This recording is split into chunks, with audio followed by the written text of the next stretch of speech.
कैसे हो? मेरा नाम है राहुल देसाई और आज हम बात करने वाले चीन के बारे में, क्योंकि चीन अपनी एक नई फौज खड़ी करने जा रहा है। वो फौज कोई युद्ध लड़ने के लिए, सरहद पे रखने के लिए फौज नहीं है। वो फौज है साइबर अटैक के लिए। चीन अपने साइबर अटैक को बहुत ही बड़ा मजबूत कर रहा है और साइबर अटैक से वो पूरी दुनिया के लिए बहुत ही मुश्किलें खड़ी करने वाला है।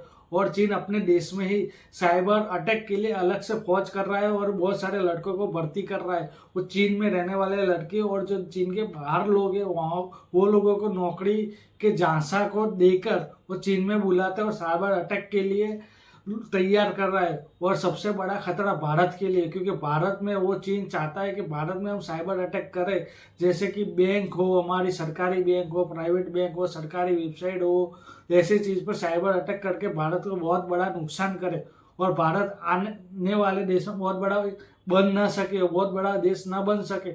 इसलिए चीन अपनी बहुत ही गंदी हरकत करके साइबर अटैक करवाना चाहता है भारत देश पर। और सिर्फ भारत देश पर ही नहीं, पूरे विश्व में चीन चाहता है कि पूरे साइबर अटैक पूरे विश्व में करवा जाए। इसलिए हम आज देखेंगे कि चीन का जो दिमाग है वो कितना चढ़ रहा है और आगे जाने वाले समय में हमें पता चलेगा कि चीन जब साइबर अटैक कर रहा है तो पूरी दुनिया पर क्या असर होगा। लेकिन सबसे ज्यादा असर हमारे भारत देश में हो सकता है, क्योंकि हमें ये सूत्रों के अलावा से ये पता चला है कि चीन अपने देश में जो जितने भी युवा लोग हैं उनको साइबर अटैक के लिए प्रभावित कर रहा है। और जो चीन के बाहर से लोग जो आते हैं और उनको नौकरी का जासा देके उनको साइबर अटैक के लिए तैयार करता है और वहाँ के लोगों को नौकरी का जासा देकर साइबर अटैक कैसे करवा जाए वहाँ की ट्रेनिंग देता है। और वो अपने देश में या दूसरे देशों में साइबर अटैक करवा के सामने वाले देश को बहुत बड़ा नुकसान करने वाला। तो आज हम देखेंगे कि चीन कैसे अपना साइबर अटैक की एक अलग से फौज खड़ी कर रहा है। उसके लिए पूरे विश्व और खास तौर से भारत को कितना सतर्क रहना चाहिए उसके बारे में हम बात करेंगे। ओके, सीमा अतिक्रमण अभी तक खत्म नहीं हुआ है, उसका विवाद अभी दिन ब दिन चल रहा है। और जो भारत सीमा पे जो चीनी सैनिक है वो भारत सीमा से हटने वाले नहीं है और उसका अभी तक विवाद चल रहा है। लेकिन इस विवाद में सब विवाद चल रहा है, उसके सबसे बड़ी और दूसरी खबर आई है कि एक सूत्रों के हवाले से पता चला है कि चीन अपने देश में एक अलग से फौज कर रहा है। वो फौज है हैकरों की। जो हैकरों की फौज होती है वो चीन अपने देश में शुरू कर रहा है। उसके वजह से वो अपने दूसरे देश या अड़ोस पड़ोस के देशों में हैकिंग करवा के उनका आर्थिक तौर पर नुकसान करवा रहा है। एक तौर पर देखा जाए तो चीन ने अपने पड़ोसी देश जापान में 21 साल के अंदर 200 साइबर अटैक करवाए और जापान में बहुत बड़ा नुकसान करवा रहा है। और चीन चाहता है कि वो भारत में भी ऐसा करे और भारत में साइबर अटैक करवा के वो भारत की बहुत बड़ा नुकसान कर सके। ऐसे सवाल ऐसे सूत्रों से हमें पता चला है। और चीन की जो सीमा है, जो विवाद है, जो इंटरनेशनल बॉर्डर की जो विवाद है वो अभी तक चल रहा है। उसके बीच में जो हैकरों की जो फौज शुरू कर रहा है वो चीन, वो बहुत ही बड़ी सोचने वाली बात है और बहुत बड़ा खतरा है हमारे भारत देश में। क्योंकि चीन चाहता है कि अपने देश में हैकरों की एक अलग से फौज करवा जाए, ताकि वो अपने चीन में बैठे बैठे अपने जो अड़ोस पड़ोस वाले देश जो होते हैं और जो विश्व के दूसरे देश होते हैं वहाँ साइबर अटैक करवा के वहाँ से लोगों से पैसा वसूल करवाता है। और हमें ये भी पता चला है कि चीन अपने देश में बहुत सारे लोगों को भर्ती कर रहा है और अपने दूसरे देश में जो लोग रह रहे हैं चीन के बाहर, उन लोगों को नौकरी का जासा देकर वो चीन में बुलाता है। हैकर की एक ट्रेनिंग भी दिलवाता है। उसके बाद वो सारे लोग जो अड़ोस पड़ोस के चीन के जो देश होते हैं उनको साइबर अटैक करवा के उनका आर्थिक तौर पर नुकसान करवाता है। तमिलनाडु के मैकेनिकल इंजीनियरिंग एक शख्स को चीन के साइबर अटैक घोटालों में पकड़ा गया है। वो उस घोटालों में फंसे गए और उनकी जब गिरफ्तारी हुई तब पुलिस को बहुत बड़ी जानकारी हुई। उन्होंने बताया कि चीन जो है अपने देश में साइबर अटैक की एक अलग से फौज खड़ी कर रहा है। वो चीन के लोगों के शख्स जब आए, जब वो ऑनलाइन के जरिए वो चीन के लोगों के साथ संपर्क में आया और उनके नौकरी का हवाला देकर उन्होंने नौकरी ली और उन्हें नौकरी का जासा देकर उस शख्स ने बताया कि चीन एक अपनी साइबर अटैक के लिए एक अलग से फौज खड़ी कर रहा है। जो अगले साल जापान में जो 200 साइबर अटैक हुए थे वो चीन ने ही करवाए थे और उसकी वजह से जापान में बहुत बड़ा नुकसान हुआ था। उन्होंने कहा था कि मैं ऑनलाइन के जरिए जिनके कुछ लोगों के संपर्क में आया था, उन लोगों ने नौकरी के देने के वादा किया था और मुझे कंबोडिया ले गए थे। कंबोडिया लेकर मुझे एक प्राइवेट होटल में रुकवाया था और वहाँ मुझे कहा गया था कि मुझे भारत देश के जो लोग हैं उनके खाता खुलवाने हैं। जब मैं खाते खुलवाने लगा तब मुझे शुरुआत में कुछ पता नहीं चल रहा था, लेकिन खातों में से पैसे की हेरा फेरी होने लगी। तब मुझे पता चला कि बहुत बड़ा साइबर कांड हो रहा है। और जापान में जब अगले साल साइबर अटैक यानी ऑनलाइन गिरफ्तारी जो अभी हमारे भारत देश में चल रहा है, जैसे साइबर अटैक हमारे भारत देश में बहुत बड़ा अभी तक चल रहा है और प्राइम मिनिस्टर नरेंद्र मोदी ने मन की बात में जिक्र की थी, वो साइबर अटैक के लिए और जो साइबर अरेस्ट है उसके लिए भी बात की थी। वहाँ जापान लोगों को फंसाया जा रहा था ऑनलाइन और पैसे लूटे जा रहे थे। बस ऐसी बात जो तमिलनाडु में मैकेनिकल इंजीनियरिंग है, उन्हें जब शख्स को गिरफ्तार किया तब इस चौंकाने वाली खबर बाहर आई। ने बताया कि साइबर अटैक और साइबर गिरफ्तारी के जो बात चल रही थी वो अकेला नहीं था, उसके साथ बहुत सारे लोग भी उनके साथ खड़े थे और चीन और भारत देश के आसपास के लोगों को टारगेट कर रहा था और उनके पैसे ले रहा था। और वो एक दो जन नहीं थे, उनकी पूरी फौज थी। और चीन के आसपास के दो देश होते हैं उनको शिकार कर रहा है। तो उनके जो साथ में जो पैसे होते हैं बैंक बैलेंस, वो डिजिटल अरेस्ट के वजह से वहां से निकाले जाते हैं और लोगों को ठगा जा रहा है। ऐसी चौंकाने वाली बात की थी।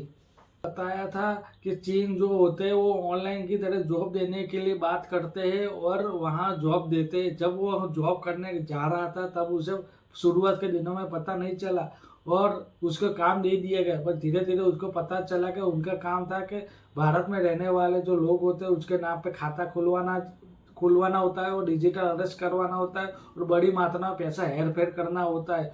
वो इस काम में अकेला नहीं था और भी बहुत सारे लोग उसमें शामिल हुए थे। चीन में जो रहने वाले लोग होते हैं वो भी शामिल हुए थे। और चीन जो होते हैं जो दूसरे देश में नौकरी की लालच देते हैं और वहाँ बुलाते हैं और ऐसी डिजिटल अटैक और साइबर अटैक की ट्रेनिंग देते हैं। उसके बाद और अड़ोस पड़ोस के जो देश होते हैं वहाँ अटैक करवाते हैं और साइबर अटैक की वजह से बहुत सारे पैसे निकाल लेते हैं। तमिलनाडु के शख्स को पता चला कि ये सब बहुत गलत काम हो रहा है, वो सब तुरंत ही वो काम छोड़कर वो भारत देश में आ गए। जब वो भारत देश में जब दिल्ली पुलिस ने उसको गिरफ्तार करके उसके पूछताछ की और उस पूछताछ में हम पुलिस को इतना पता चला कि 2019 से लेकर 2024 तक जापान में बहुत सारे साइबर अटैक हुए थे। उसकी वजह से जापान की सरकारी जो एजेंसी है उनके बहुत बड़ा नुकसान हुआ था। उनके साइबर अटैक के लिए उन्होंने बहुत बड़ा आर्थिक नुकसान हुआ था। और चीन चाहता है कि साइबर अटैक करके पूरी दुनिया में वो अपना राज किया जाए, वो भी उसका एक मकसद हो सकता है। और चीन चाहता है अपने पड़ोसी देश को जो बहुत सारे जो साइबर अटैक करवाते हैं, साइबर अरेस्ट करवाते हैं, उसके चले जो सामान्य लोग हैं उसके पैसे अटैक लिए जाए। इसके वजह से चीन जो होते हैं अपने साइबर अटैक के लिए अलग से फौज शुरू करने जा रहा है और शायद शुरू कर भी दी है। उसका मकसद ये भी हो सकता है कि वो चीन चाहता है कि अड़ोस पड़ोस के दोस्त जो देश होते हैं उसको वहाँ से पैसे ले लिया जाए साइबर अटैक की तरह से और आर्थिक तौर पर उसको बड़ा नुकसान हो करवाए, ऐसा भी हो सकता है।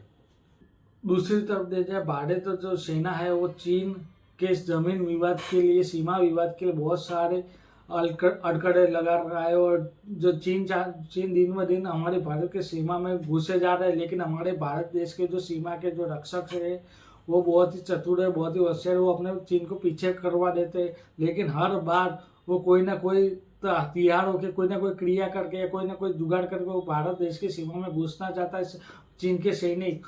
और हमें बहुत ही ध्यान रखना चाहिए और बहुत ही ध्यान रखते हैं हमारे भारतीय सेना। और वो चाहते हैं कि हम चीन को अपनी सरहद के अंदर न घुसने दें। लेकिन ये सबसे ऊपर एक चीन ने दूसरी भी एक गलती कर दी है, क्योंकि उन्होंने कहा है कि चीन अब सिर्फ सीमा रेखा के अंदर नहीं जा रहा, लेकिन वो साइबर अटैक के दौरे भारत को नुकसान करने की भी फिराक में है। क्योंकि सूत्रों के हवाले से ये भी पता चला है कि चीन जो है अपने देश में साइबर अटैक के लिए एक अलग से भी फौज शुरू कर रहा है, जो हमारे भारत देश में जो नागरिक है उनको साइबर अटैक या साइबर गिरफ्तार करके वहाँ से पैसे ले लिए जाए और भारत को आर्थिक तौर पर नुकसान कर सके, ऐसी भी बात हो सकती है। जब ये सब सारी बातें तब हमें पता चले जब तमिलनाडु का एक इंजीनियरिंग का शख्स पकड़ा गया। तब उसने खुद बताया था कि जब मुझे ऑनलाइन चीन के लोगों ने मुझे संपर्क किया था और मुझे नौकरी देने की वजह कम्बोडिया भी ले गए थे, वहाँ हैकर की ट्रेनिंग भी दी थी।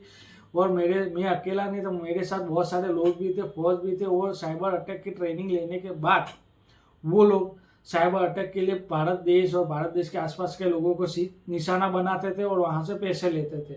लेकिन हमारा देश भी कम रहने वाला नहीं है। हमारा देश चीन की हर चुनौती का सामना कर रहा है और सामना करता ही रहेगा।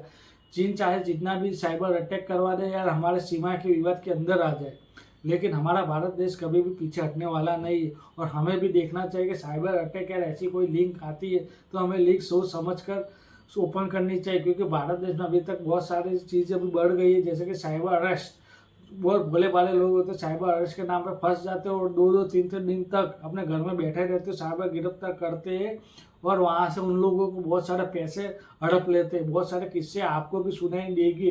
और 6-7 महीने में बहुत सारे प्रिंट मीडिया, टीवी मीडिया में भी साइबर अरेस्ट के भी बहुत सारे केसेस आए हैं। और चीन का भी जब चीन में एक हैकर की फौज भी खड़ी कर दी जाती है, तो हमें सोच समझ कर देखना चाहिए कि क्या सही है या क्या गलत। हमारे मोबाइल में जो आ रहा है वो सही है हमारे लिए कि नहीं है। जो भी लिंक आ रही है, टेलीग्राम में ले लो या व्हाट्सएप पे ले लो या यूट्यूब में जो भी लिंक आती है, वो हमें सोच समझ कर ओपन करना चाहिए।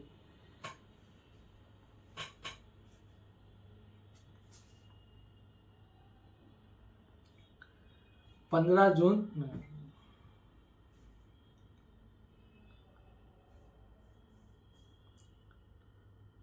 ओके चलो।